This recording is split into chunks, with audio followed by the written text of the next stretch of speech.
Kære Ejser for 7, så er det nu. Flere af vores kammerater har betalt en høj pris. Et eller andet sted er det et karrieretræk. Et andet sted er det ren og skær spænding. Jeg har ikke personligt valgt på noget politisk grundlag, eller det er sgu mest for opløsning og spænding.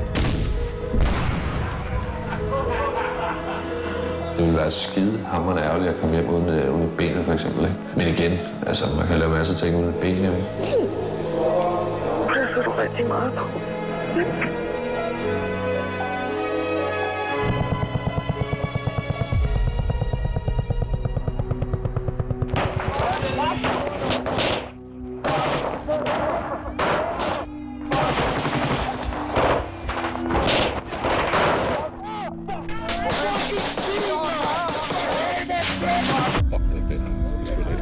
Det er noget, vi sent glemmer det der i hvert fald. Fuck, det var fedt. Kommer op, så lå det bare 4 stykker af rettet derovre.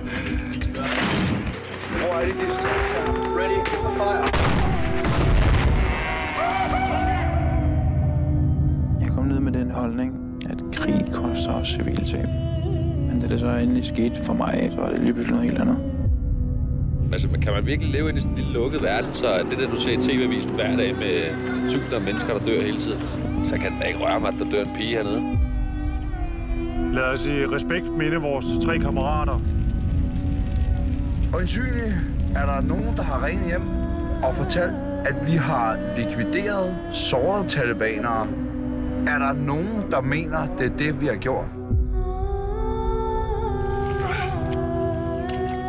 Vi har pligt til at fortsætte ufortøvent, når nationen nu engang har udstukket den politiske linje, som den har.